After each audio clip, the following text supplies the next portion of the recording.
इतने सारे वकील को वकील बनाना है कोई आसान काम नहीं। जो आज का वातावरण है, सबसे पहले तो मैं एक बात क्लियर करना चाहता हूँ, मैं राष्ट्रवादी हूँ और मैं देशवादी। चुनाव है 11 तारीख को, हर 5 साल में होता है चुनाव, कोई नई बात नहीं। लेकिन ये चुनाव फर्क चुनाव, ये इश्यूज बहुत बड़े। What is at stake is much higher in this election. ये तो अधिकार संविधान ने हमको दिया है कि हर 5 साल में आप तय करो, क्या लेखा जोखा करो पिछली सरकार के 5 साल के काम का, और तय करो कि इनको आगे मौका देना है कि नई सरकार लानी। इस बार समस्या बड़ी इसलिए है कि पहली बार 70 साल में सुप्रीम कोर्ट के 4 जजेस ने ये कहा कि डेमोक्रेसी खतरे में है। देखिए साधारण बात नहीं है। और भी जितनी आप संस्थाएं देखिए संवैधानिक, आज सीबीआई का कोई मतलब नहीं रहा। आरबीआई से बिना पूछे आपने नोटबंदी कर दी, अब उनकी रिपोर्ट आई कि हमने सहमति अनाउंसमेंट के बाद की थी। एनएसएसओ जो सर्वे करता है बेरोजगारी के बारे में, रोजगार के बारे में, उसकी रिपोर्ट को दबाने की कोशिश की गई है। आप देख लीजिए कई राज्यपाल ऐसी भाषा बोल रहे हैं। अभी राजस्थान के राज्यपाल अलीगढ़ में जाके पार्टी के लिए अपील कर रहे हैं। झारखंड के पास कौन सी वो जगह, वहाँ के राज्यपाल कहते हैं कश्मीरियों को घुसने मत दो यहाँ पे। तो जो संवैधानिक संस्थाएं हैं, मेरा मानना है अगर उनसे लोगों का विश्वास हट गया तो प्रजातंत्र रहने वाला नहीं। और आगे अगर सोचें तो अमित शाह कहते हैं कि इस चुनाव में अगर हम जीत गए तो फिर 50 साल मोदी राज करेंगे। साक्षी महाराज को लेकर हम आगे निकल गए, बोले आखिरी चुनाव है, इसके बाद चुनाव होने वाला नहीं है। एक पूरे देश में एक माहौल अविश्वास का है। एक कहीं ना कहीं लोगों को लग रहा है अपने मन की बात कहने में लोग थोड़ा हिचकिचाते हैं, पता नहीं क्या हो जाए।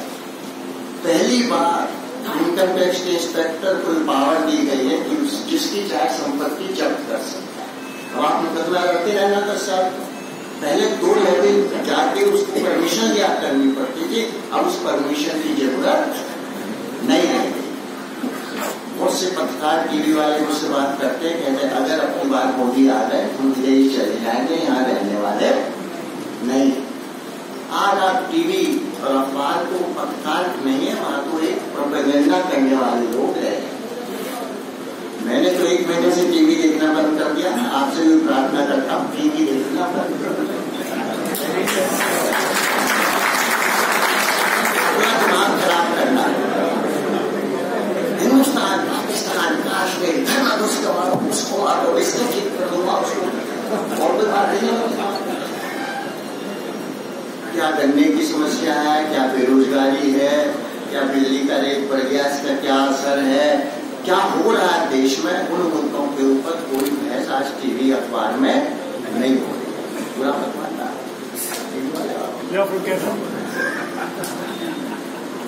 तो मैंने सुना पैकेज भी पहुंच गया बाकी तो अखबार वाले भी जो है उनकी भी मजबूरी है, क्या करें।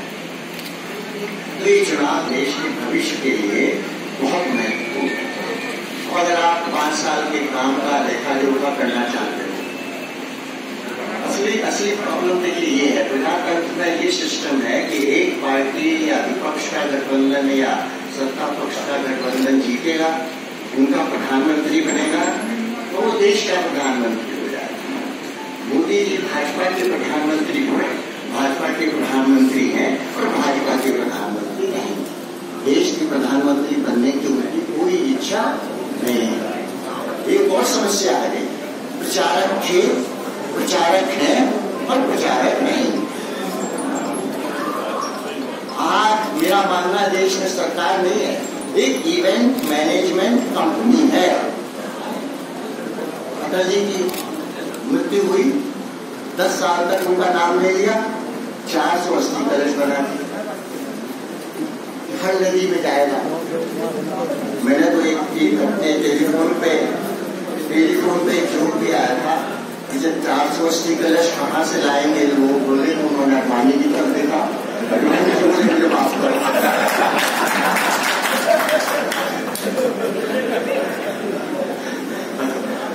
तो एक ऐसा वातावरण देश में बन गया है कि हर एक आदमी महसूस कर रहा है कि कोई समस्या है, जो अभिव्यक्ति की आजादी है, वो कर रहा है कि आज अभिव्यक्ति की आजादी नहीं। और आप सब वकील बुरा मत मानना, आज हमारे देश में कानून का राज नहीं है। जो राजा कहे, चाहे वो प्रधानमंत्री हो चाहे इंस्पेक्टर हो, वो जो कहेगा वही सही है, बाकी कोई मतलब नहीं। और किसी की वॉइस भी नहीं है सरकार में। बीजेपी के एमएलए एमपी की भी वॉइस नहीं, मिनिस्टर्स का कोई मतलब नहीं। लोग कहते हैं 2 आदमियों का राज देश में है, मोदी और अमित शाह। मेरा मानना 5 आदमियों का राज, Modi, Amit Shah, CBI director, ED director और इनकम टैक्स इंस्पेक्टर, राज इनका चल रहा है। तो ये चुनाव साधारण चुनाव नहीं है। अगर आप एक बात और पूछना चाहता हूं, एक भावना हर एक आदमी में है कि मोदी साहब झूठ बोलते हैं।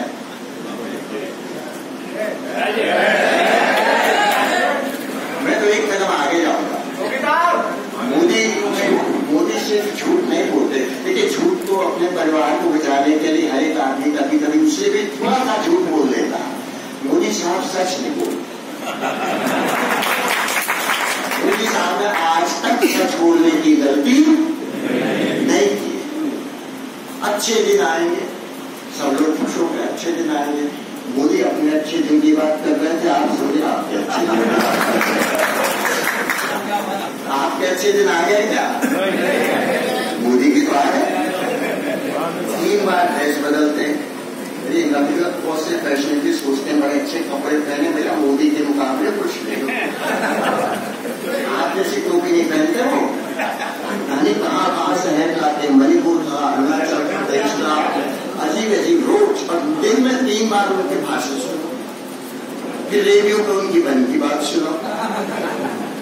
लेकिन आज तक एक इंटरव्यू, एक प्रेस रिलीज, प्रेस को आज तक बात करने के लिए नहीं बुलाया, क्योंकि उनके पास किसी बात का जवाब नहीं है और वो जानते हैं अच्छी तरह। अच्छा, तो अच्छे दिन तो खैर।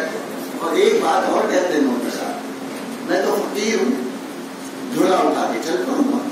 ये भगवान, हमें भी फकीर दिन में 3 बार कपड़े कर लेंगे, मुफ्त की खाएंगे, दुनिया भर घूमेंगे, जब कोई जिम्मेदारी की बात आएंगे तो कहेंगे मैं तो फकीर हूँ। तो ये तो हो गए अच्छे दिन। मशरूम भी तो खाए ही, मशरूम बाहर का। फिर मोदी साहब ने वादा किया किसानों को, डॉक्टर स्वामीनाथन की रिपोर्ट मांग, सुप्रीम कोर्ट में गए ग्रुप्स, वहां मोदी सरकार ने एफिडेविट दे दिया कि हम स्वामीनाथन की रिपोर्ट नहीं माने। लेकिन अब चुनाव आने के फिर बोले 150% हम एमएसपी देंगे। स्वामीनाथन का नाम नहीं है, लेकिन कह रहे थे हम मान रहे एक तरीके से एमएसपी तो ये बढ़ा देते हैं। लेकिन बहुत लोगों को मालूम नहीं, जब ये सरकार बनी थी एमओयू साइन हुआ रिजर्व बैंक में और फाइनेंस मिनिस्ट्री में कि हम प्राइसेस कम रखने के लिए एग्रीकल्चर कमोडिटीज के एक्सपोर्ट पर ड्यूटी लगा देंगे और इम्पोर्ट पर ड्यूटी खत्म कर देंगे। ये कॉन्शियस डिसीजन लिया गया। याद कीजिए, आज से 4 साल पहले देश के कृषि मंत्री ने पार्लियामेंट में कहा इस बार गेहूं की बम्पर 1 महीने के अंदर 30% ड्यूटी की व्हीट इंपोर्ट करने में उसको घटा के 0%। लाखों टन गेहूं आ गया, आज भी भंडारे में पड़ा हुआ है। आप एमएसपी कुछ भी कर दीजिए, किसान को दाम मिलने वाला नहीं। 2 साल पहले दाल देश में बहुत पैदा हुई, अडानी को 30 लाख टन इंपोर्ट करने का लाइसेंस दे दिया, बेचारा दाल पैदा करने वाला मर गया। अच्छा, पिछले साल चीनी बाहर से मारने की जरूरत थी कोई? लाखों टन चीनी बाहर से मार, तो ये जानबूझ के प्राइस मार्केट में कम कर देते हैं, न्यूनतम समर्थन मूल्य पे सरकार खरीदती नहीं है और किसान को मार्केट में जाकर जो मिले वो बेचना पड़ता है। बोले 14 दिन के अंदर गन्ना किसान का पैसा मिल रहा है। बल्कि ये तो बागपत गए पिछले श्रावण में, बोले हमने बादाम 400 रुपए क्विंटल कर दूंगा। उसी शाम दिल्ली गए, बोले चीनी का दाम 20 रुपए क्विंटल कर दूंगा। और दोनों चीज हो सकती है क्या? झूठ बोलना तो इनको शुरू से ही वायदे करो। तो अब गन्ने का दाम तो मिला नहीं किसान को। सिर्फ उत्तर प्रदेश किसान का 10,000 करोड़ रुपया बाकी है। ये 8 कॉन्स्टिट्यूएंसीज पहले चरण है, इसमें 5,000 करोड़ गन्ना किसान का बाकी है। गन्ने का पैसा तो मिला नहीं। अब मैं जो गाँव जाता हूँ तो मुझे लोग एक बात और कहते हैं, मोदी और योगी हमारी फसल खाते हुए हैं।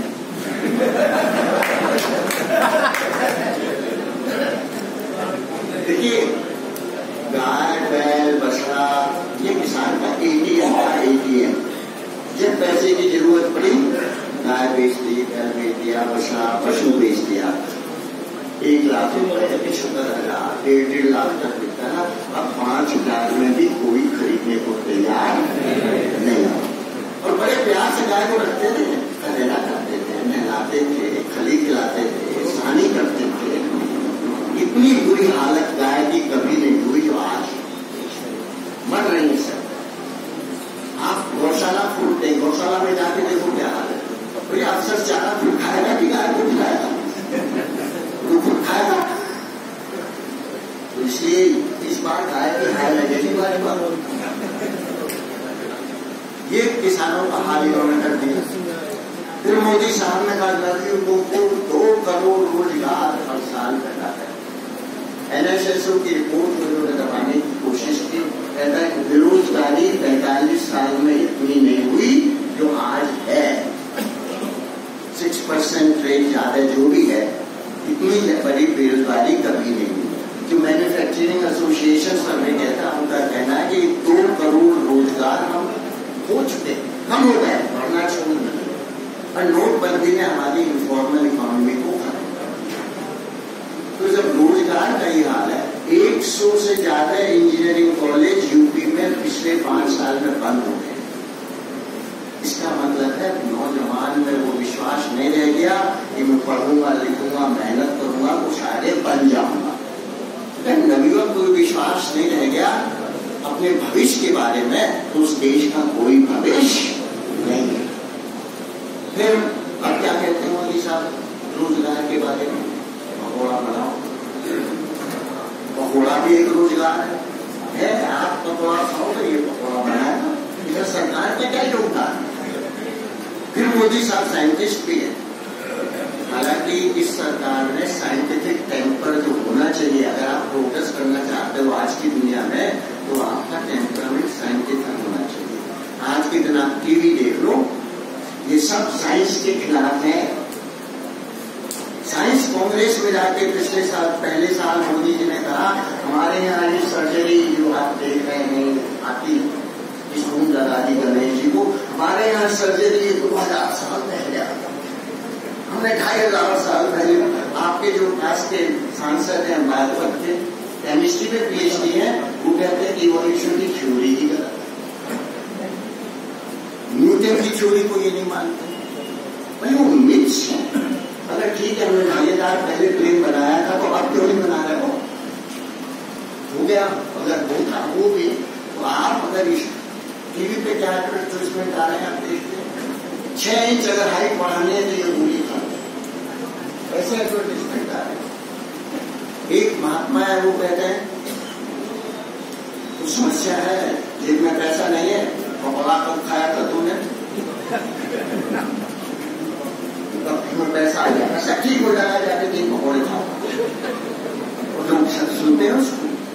टेम्परामेंट साइंटिफिक नहीं है आज हमारे देश में। अंधविश्वास बढ़ता चला जा रहा है, और जो जिस तरफ साइंस टेक्नोलॉजी ले जा रही है, उसमें बड़ा मुश्किल हो जाएगा नौजवान को एडजस्ट करना आगे के लिए। चलिए, ये तो रोजगार की बात हो गई। तो हमारे प्रधानमंत्री साइंटिस्ट भी है, बोले गंदी नाली में गैस पैदा होती है, नली लगाओ, माचिस लगाओ, चाय टीवी में बोला प्रधानमंत्री। अब प्रधानमंत्री ने एक और वादा किया, दुनिया भर में जो ब्लैक मनी है उसको वापस ले आऊंगा। अपना अकाउंट चेक किया, क्या पता 15 लाख आ गए भैया। वायदा था हर एक के अकाउंट में 15 लाख रुपए पहुंच जाएंगे भैया। फिर नोटबंदी आ गई, रिजर्व बैंक से भी पूछा, कैबिनेट में डिस्कस नहीं हुआ। जब ये अनाउंस कर रहे थे कैबिनेट मीटिंग को, टीवी में दिखा ले गया कि नोटबंदी हो गई। मुझे समझ नहीं आता, 1000 रुपए का नोट खत्म करके और 2000 रुपए का नोट लगे, काला धन कैसे खत्म कर दो गया। सारा काला धन लोगों, आप लोग लाइन में लगे होंगे अपने पैसे के लिए, कोई अमीर आदमी लाइन में नहीं लगा अपना पैसा, सारा काला धन हट हो गया। 3 साल तक तो रिजर्व बैंक गिनता रहा कितना पैसा जमा हुआ, गिन ही नहीं पाए। हालांकि हर एक बैंक को रिपोर्ट भेजनी पड़ती है रोज। 3 साल तक नहीं, पार्लियामेंट में अभी गिन रहे, अभी पता नहीं। और अब जो गिनती की तो जितने लोग इशू हुए थे उससे ज्यादा जमा हो गए। समस्या ये है, तो नोटबंदी में कमाल उन्होंने और किया। देखिए, आप वकील होंगे, अच्छे वकील होंगे, अमीर होंगे, गरीब होंगे, आपकी पत्नी आपसे बचाकर पैसा इकट्ठा करती थी घर में, क्योंकि आप तो पैसा बचाओगे नहीं। शाम को यहाँ चले जाओगे, वहां चले जाओगे, घूमोगे, मस्ती करोगे, पैसा नहीं बचा, तब भी बचा। कोई बहाना आ जाएगा, बच्चे को अस्पताल ले जाना पड़ जाएगा, लड़की की शादी के लिए पैसा बचाना पड़ेगा, सारा पैसा बैंक में जमा करा दिया ना आपने। और मोदी लेके भाग गया सारा पैसा। फिर क्या कहते हैं, एक बात और कहते हैं मोदी साहब के बीजेपी के लोग, कुछ बीजेपी के भी होंगे यहाँ पे वकील, मैं चाहता हूँ कुछ हो सुन तो लें, क्या बीजेपी का हाल हो जाए। मजबूत प्रधानमंत्री चाहिए, 56 इंच की छाती का प्रधानमंत्री होना चाहिए। अच्छी बात होना चाहिए, 56 छाती। दिल भी तो होना चाहिए, दिल तो 1 इंच का नहीं इस आदमी का।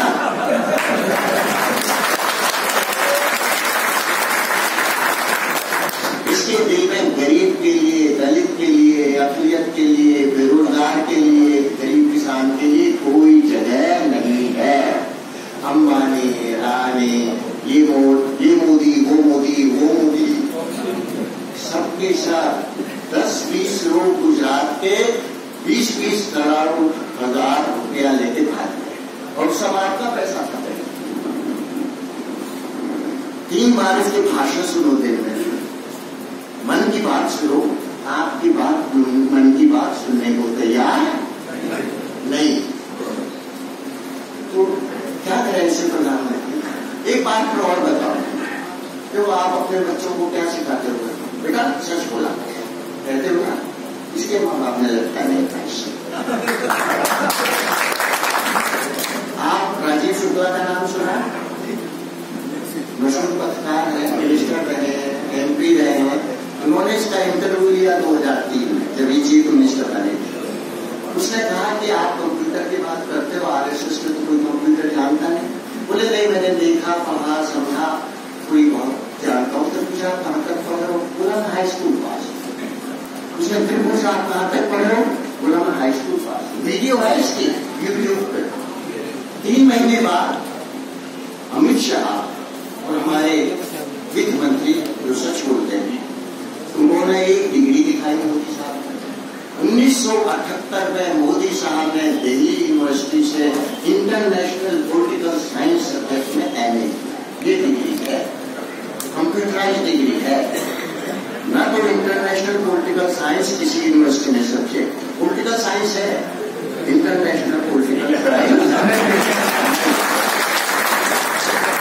उससे की बड़ी बात, यूनिवर्सिटी में कंप्यूटर नहीं था, 1978 हाथ से नंबर लिखे जाते थे।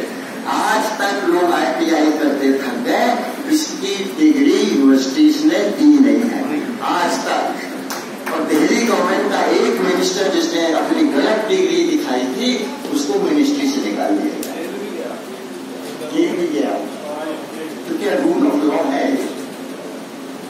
आप बताओ, देश का भविष्य आप किसी छूटे आदमी के हाथ में देना चाहोगे? तो एक करो भावना, मैं इतना ही झूठा हूँ, बेईमान हूँ, कुछ भी हूँ, मैं अपने देश के नेता को ईमानदार चाहता हूँ, सच्चा चाहता हूँ, देश के लिए खड़ा हो, ऐसा आदमी मैं चाहता हूँ। अब मोदी साहब कहते हैं दुनिया भर में हमारा नाम हो गया, गले मिल लेते हैं सबसे। तो अगर इनकी 10 मिले तो देखते हो क्या वो क्यों कर लेते हैं, जब तो गले मिलते हैं, क्या मिलना पड़ेगा भाई, प्राइम मिनिस्टर है। कहते हैं अमेरिका में प्राइम मिनिस्टर से गले मिले, सीनेट में भाषण दिया। फिर मनमोहन सिंह जब गए थे यूएसए में, बारिश हो रही थी, आपने देखा होगा, टीवी पे भी आया, वीडियो भी है उसकी, प्रेसिडेंट छाता लेके इनको कार पे छोड़ने गया था, हाथ में अपने छाता लेके। ऑक्सफोर्ड यूनिवर्सिटी ने मनमोहन सिंह को बुलाया था, लेकिन नहीं साहब, सारी दुनिया में इन्होंने हमारा नाम रोशन कर दिया। तो इसलिए एक समस्या यही है कि अगर देश बचाना है, कैसा भी प्रधानमंत्री हो, लोग कहते हैं ऑल्टरनेटिव क्या है। मेरा तो मानना है कि 125 करोड़ लोग हैं, उसमें 124 करोड़ 99,99,999 इससे बेहतर।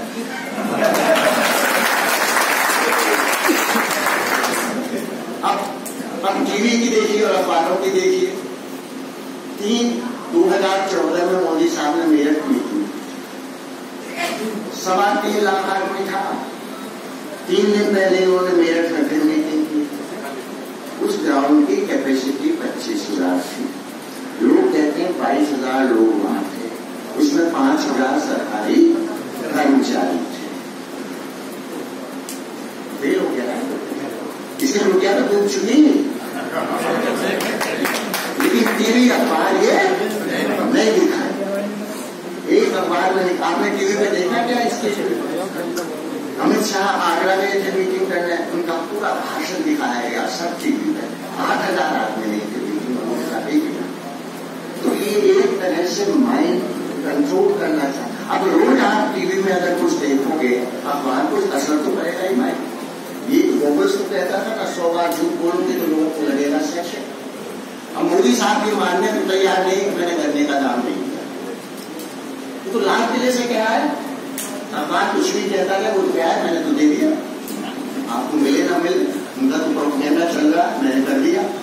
कहीं दूसरा के साथ सुनेगा, वो सोचेगा देखो इसने करने का दाम दे दिया। तो मोदी साहब जो है, ये प्रोपेगेंडा हो रहा है या टीवी देखना लगेगा। इसे सोच समझ के वोट देने का मौका आपको मिले। फिर कहा जाता है कि भाई मैं तो बाहर का हूं, मैं तो बात करता हूँ, लड़ाई हुआ जितना बात हुआ नगर में, हर एक गाँव में कई बार हुआ है। आपका 30 साल से राजनीति में, मैं तो ये कहता हूँ भैया ठीक है, मैं हूँ बाहर का, तो मोदी को कम से कम गुजरात तो भेज दो। आप मुझे किसके लिए चुन रहे हो? पार्लियामेंट के लिए चुन रहे हो ना? क्या हर एक MP 6 महीने हाउस चलता है? क्या सब हर एक MP का घर मिलेगा? और जो मिनिस्टर होगा उसका और भी ज्यादा समय वहां बीतेगा। लेकिन यही प्रोपेगेंडा मैं बाहर का हूं, तो भैया ठीक है, आप चुन ही रहे हो वहां के लिए, काम के लिए मुझे, तो इसलिए अच्छा मैं आपसे एक और प्रार्थना करता हूँ वोट देने के लिए। देशभक्त तो मैं हूँ, मैं भला आदमी भी हूँ। कोई मेरे ऊपर इस तरह का आरोप नहीं लगा सकता कि मैं किसी गुंडे बदमाश को प्रश्रय दूं या कहीं बेईमानी करूं या लूटूं किसी को, ये मेरे ऊपर आरोप नहीं है। तो अगर भला आदमी को चुना है तो भी नंबर 1 मैं हूं।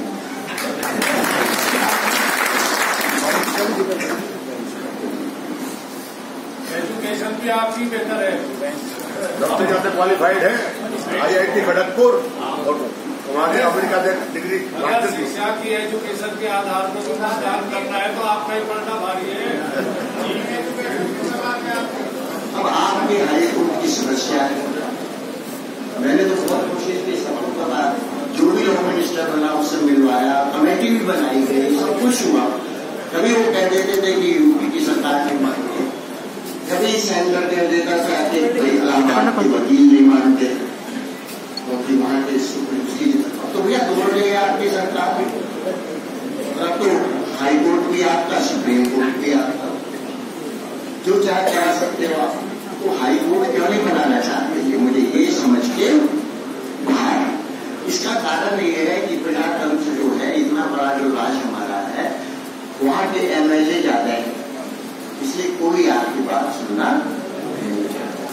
अगर पश्चिमी यूपी अलग राज बन जाए तो इससे बढ़िया राज आपको मिलने वाला है।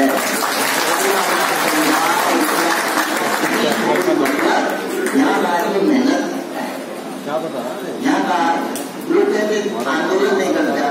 तेलंगाना में लोग बस चला देते हैं, ट्रेन बंद कर देते हैं, गाँव में। यहाँ का आदमी मेहनत करके पैसा कमाता है, वो नहीं चाहता कि मैं बस फूक दो, अगर मेरा जाना पड़े तो मैं कैसे जाऊंगा। लेकिन आप लोग इस बात पर वोट तो देना शुरू कर दो कम से कम। बस तो मत जलाओ, लेकिन वोट तो दिया करो, तभी तो बनेगा ना।